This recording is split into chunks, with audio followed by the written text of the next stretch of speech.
Hello everyone. बात करते हैं अभी हाल ही में ओपेक देशों ने क्या कहा है कि वो 1 बिलियन बैरल तेल कम उत्पादन करेंगे पर डे।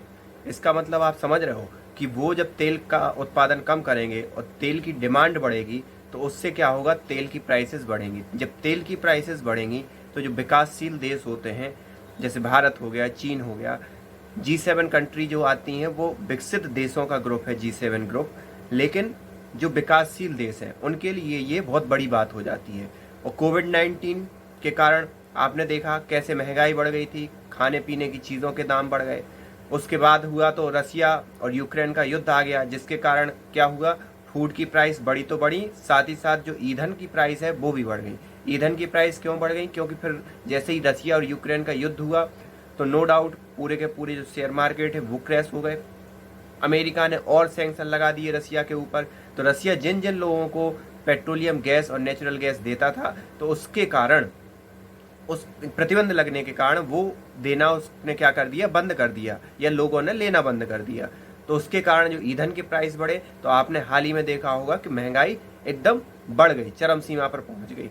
उसके लिए भारत सरकार ने और अन्य देशों की सरकारों ने भी अपने अपने लेवल पर अलग प्रयास किए। जैसे कि भारत सरकार ने क्या किया कि वहाँ यहाँ की रेपो रेट क्या कर दी, बढ़ा दी। रेपो रेट बढ़ाने से क्या होता है, लोगों के हाथ में कम पैसा आता है, मतलब डिमांड कम हो जाती है। आपके पास अगर पैसा नहीं है तो आप क्या करोगे, कोई चीज़ नहीं खरीदोगे।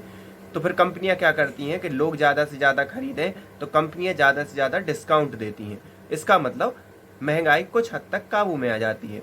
लेकिन अभी ओपेक देशों का, जो कि पेट्रोलियम उत्पादन करने वाली कंट्री का एक समूह है, उन्होंने, उनका ये कहना है कि वो अब ईंधन का उत्पादन कम करेंगी, पर डे इतना बैरल, पर्टिकुलर बैरल कम उत्पादन करेंगी। तो उससे क्या होगा, ईंधन की मात्रा कम होगी और डिमांड ज़्यादा होगी, प्राइस बढ़ेंगे। तो इस पर्टिकुलर टाइम में जो हमारे नेचुरल गैस एंड पेट्रोलियम मंत्री हैं हरदीप सिंह पुरी जी, उन्होंने कहा कि भारत के लिए चिंता की कोई बात नहीं है, ये हमने पहले ही लगा लिया था अनुमान कि ये ऐसा कुछ होने वाला है, तो वो सब चीज़ों के लिए तैयार है। और दूसरा एक प्रमुख कारण ये भी है कि भारत को रसिया पर लगने वाले सैंक्शन से क्या मिली है, छूट मिली है। और भारत डिस्काउंटेड प्राइस पर रसिया से क्या कर रहा है, ऑयल परचेज कर रहा है। तो कहीं ना कहीं वो मैनेज करने में भारत के लिए सहूलियत हो रही है। लेकिन दूसरी ओर ये भी देखना होगा कि इन सब चीज़ों का